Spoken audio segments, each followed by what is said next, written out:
Seperti pada episode sebelumnya, kalau si pangeran tuh dapat hukuman kurungan dari raja. Dan karena itu, si Dokim tuh diutus oleh pangeran untuk menghadiri rapat rahasia dan bilang bahwa ada pihak yang harus mereka waspadai. Emang dasar si Dokro. Ya, dia tuh masih aja dong kayak masalahin kehadirannya si Dokim di rapat itu. Emang dasar rese tuh orang. Tapi emang dasar si Dokim, selain dia tuh laporan mengenai rapat itu, dia juga bilang kalau dia tuh mau approach ratu untuk meminta pengampunan kepada raja. Dan ternyata antara ratu dan bibinya si Isan itu tuh nggak akur. Selain bibinya tuh paling nggak bisa untuk ditolak permintaannya, malah sang ratu tuh seperti dipermalukan gitu loh di pertemuan itu. Kemudian si Dokim tuh melaporkan hasil pertemuannya sama ratu ke Isan. Selain dia tuh gagal menjawab semua teka-teki yang diberikan oleh ratu ke si Dokim, di situ dia juga gagal menjawab pertanyaan ratu yang terakhir mengenai pandangannya si pangeran terhadap ratu istri raja. Tapi walaupun begitu, si pangeran tuh tetap apresiasi usaha si Dokim. Dan si Isan tuh sadar kalau emang dia tuh butuh dukungan dari ratu untuk memuluskan langkahnya dia.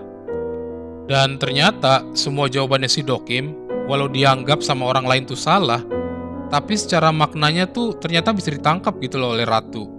Bahkan si ratu tuh sampai tertarik sama si Dokim, terutama mengenai pandangan pangeran terhadap ratu yang si Dokim bilang tuh seperti cermin, di mana pangeran tuh akan menilai ratu sama seperti ratu menilai pangeran. Dan bahkan besoknya dia tuh sampai terbuka gitu loh sama si Dokim kalau dia tuh nggak begitu senang sama bibinya pangeran. Hingga akhirnya si Dokim tuh diberikan sebuah tugas untuk memikirkan bagaimana supaya ratu tuh bisa dihormati, bahkan oleh semua orang di seluruh dunia. Ya dikasih tugas kayak gitu si Dokim stres lah, apalagi dengan tugas seberat itu. Masa iya dia disuruh masuk di konflik antara ratu sama bibinya pangeran? Kan edan. Tapi waktu dia dengar dari temennya kalau bibi pangeran tuh ngeborong kain sutra dari Cina, sepertinya si Dokim tuh mempunyai clue atas permintaannya ratu. Dan dia tuh segera memberitahu mengenai rencana di upacara ulat sutra nanti. Dan setelah itu tuh si Dokim tuh agak syok gitu loh, di saat ngeliat bagaimana mentornya Dokim tuh sepertinya memihak bibinya pangeran. Hingga sampailah kita di hari seremonial, di mana waktu selesai dilakukannya acara penghormatan kepada ratu, bibinya si San tuh langsung gaya-gayaan dong dengan sutra yang dia borong dari Cina. Selain ratu tuh minta supaya bibinya si San tuh untuk berlutut, dan di saat bibinya pangeran tuh bilang mau ngadu ke raja, di situ bibinya Isan tuh langsung ditampar dong sama si ratu. Tapi itu tuh nggak sampai di situ, karena ratu tuh langsung laporan sama raja.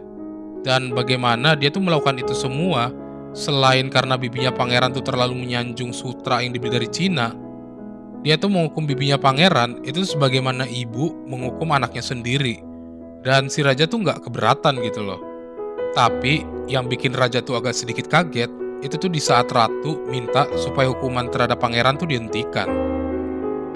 Dan gak pakai lama, karena di rapat istana berikutnya, selain si raja tuh ngelak kalau dia tuh menahan putra mahkota, si raja tuh malah ngeles kalau dia tuh cuman minta supaya pangeran tuh bisa lebih beristirahat. Dan pangeran pun akhirnya dibebaskan kembali untuk keluar dari ruangannya. Tapi baru aja seneng, dia tuh udah bete lagi dong karena si Dokim tuh disuruh bertugas di tempatnya ratu. Malamnya, emang dasar si Dokro ya, dia tuh kayak merasa jealous dong karena si Dokim yang ngebuat hukuman pangeran tuh dihentikan. Dan ternyata pertemuannya si Dokim sama si Dokro malam itu tuh dilihat sama pangeran, yang bikin si pangeran tuh marah berat. Hingga akhirnya tuh si Dokim dipaksa masuk dong untuk bawain air panas buat pangeran. Dan di dalam tuh gak pakai lama, pangeran tuh langsung nanya mengenai kedekatan mereka. Tapi di situ si Dokim tuh justru bilang kalau dia tuh merasa kayak dilecehkan gitu loh sama si Dokro.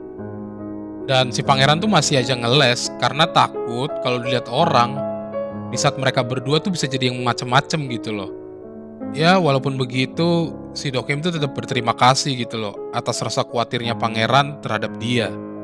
Dan episode kali ini tuh diakhiri dengan jatuhnya si Dokim yang ngebuat dia dan pangeran tuh berdua berada di kolam mandi pangeran. Cie.